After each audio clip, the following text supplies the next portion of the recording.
भक्तिमय होता हुआ नजर आ रहा है, जहां प्रधानमंत्री को देखने के लिए, उनकी झलक पाने के लिए कई लोगों का हुजूम मौजूद है।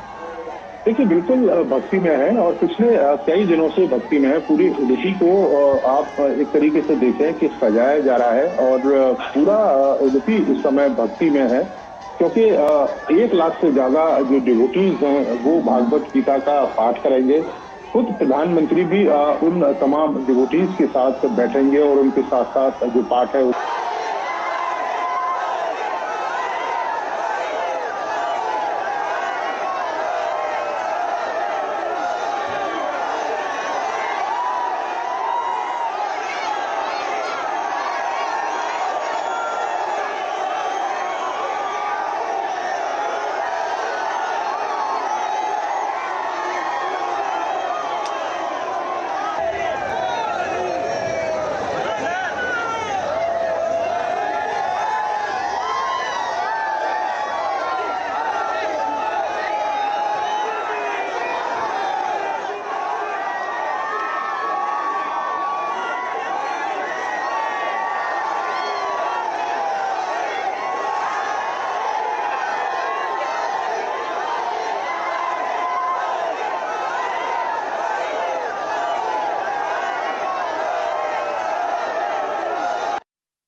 आप देख रहे हैं ये पूरी तस्वीरें प्रधानमंत्री का जो रोड शो इस वक्त उडुपी में चल रहा है, पुष्प वर्षा कर रहे हैं वहां पर मौजूद लोग। और नीरज सिंह इस वक्त हमारे साथ फोन लाइन पर मौजूद है। नीरज, ये प्यार, ये वात्सल्य जो पुष्प वर्षा के रूप में वहां पर मौजूद लोग प्रधानमंत्री पर बरसा रहे हैं और प्रधानमंत्री हाथ हिलाकर अभिवादन करते हुए उनका ये प्यार स्वीकार करते हुए, आत्मसात करते हुए। देखिए, बिल्कुल आत्मसात करते हुए। और आप देखें कि कितनी बड़ी संख्या में जो लोग हैं प्रधानमंत्री इसकी एक झलक पाने के लिए यहाँ पर पहुंचे हैं। और कर्नाटक की संस्कृति, उडुपी की संस्कृति, क्योंकि उडुपी को आप देखें कि दक्षिण भारत का मथुरा कहा जाता है और भगवान श्री कृष्ण से जुड़ी हुई है। बहुत कम लोगों को पता है, सब लोग जानते हैं कि भगवान श्री कृष्ण का जन्म मथुरा में हुआ, द्वारकाधीश में उन्होंने शासन किया। लेकिन उडुपी की कहानी उत्तर भारत के शायद बहुत कम लोगों को पता है। तो मैं बता दूं कि उडुपी जो माधवाचार्य हैं, उन्होंने शालिग्राम भगवान की जो मूर्ति है, जो बाल रूप है भगवान श्री कृष्ण का, वो स्थापित किया था यहाँ। उसके बाद श्री कृष्ण मठ बनाया और द्वैत विचारधारा के एक तरीके से समर्थक थे और पूरी दुनिया में उनका प्रभाव फैला। और वैष्णव समुदाय के अगर हम लोगों की बात करें तो वो तमाम लोग उनके साथ बैठेंगे, प्रधानमंत्री खुद, और जो गीता है उसका पाठ करेंगे। तो निश्चित तौर पर एक भक्ति में वातावरण है।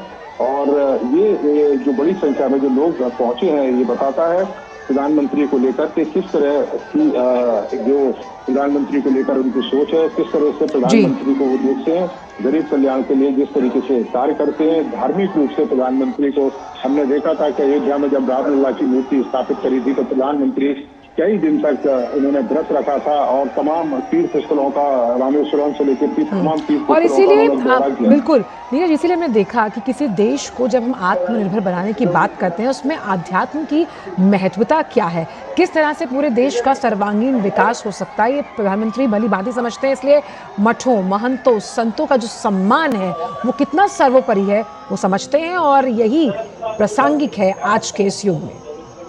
देखिए, बिल्कुल प्रासंगिक है। और आप देखें कि प्रधानमंत्री जब भी विकास की कोई रेखा खींचते हैं या विकास के जो भी काम करते हैं जिन इलाकों में, तो प्रधानमंत्री स्थानीय जरूरतों का ध्यान रखते हैं, स्थानीय संस्कृति का ध्यान रखते हैं, भारतीय जो संस्कृति है और जो कल्चर है उसका ध्यान रखते हैं।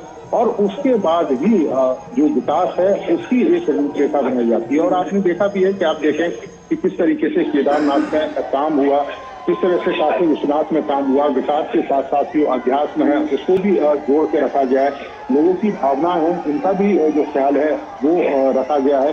तो ये एक अलग तरह की जो सोच है प्रधानमंत्री नरेंद्र मोदी की कि हम अपनी संस्कृति को भी साथ लेकर चलें अपने जो विकास है उसको भी साथ लेकर चले। और भारत का तो आप देखें कि भारत के जो प्राचीन ग्रंथ हैं उसमें प्रकृति की जो संरक्षण की जो बात की गई है और उसी का जिक्र लगातार प्रधानमंत्री करते हैं। हम तो नदी, पेड़, पौधे इन सब में भगवान को देखते हैं, उन सबकी पूजा करते हैं।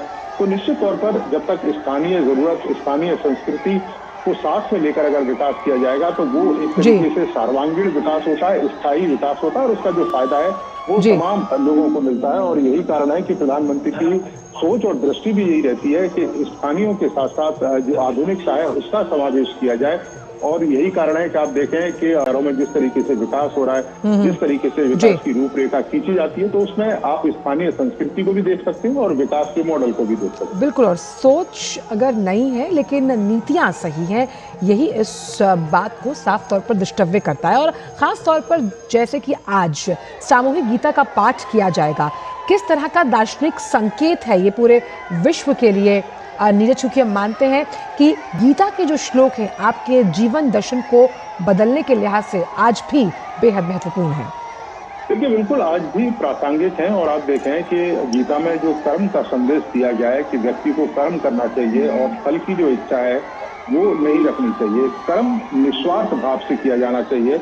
आप देखें कि प्रधानमंत्री ने भी तमाम तरह के कार्य किए, उसमें कई तरह की अड़चनें भी आई, लेकिन उनकी जो दृष्टि और उनकी जो सोच थी वो निस्वार्थ थी।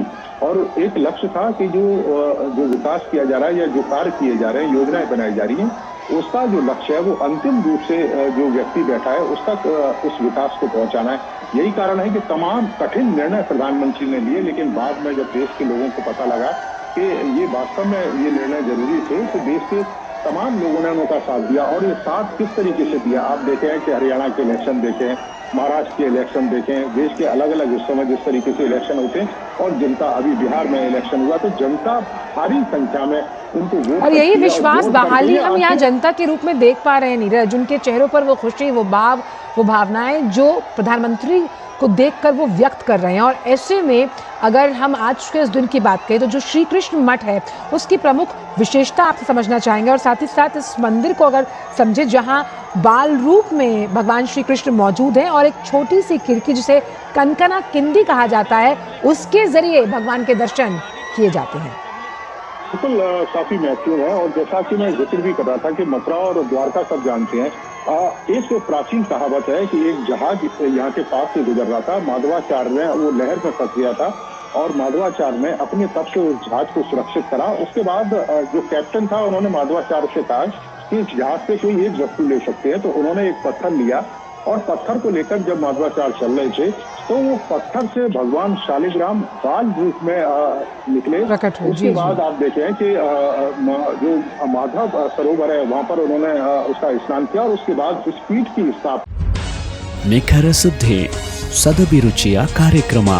ನೀವು ನೋಡ್ತಾ ಇದ್ದೀರಾ ಕಹಳೆ ನ್ಯೂಸ್, ಸಮಾಜದ ಜಾಗೃತಿಗಾಗಿ ವಸ್ತುನಿಷ್ಠ ವರದಿ.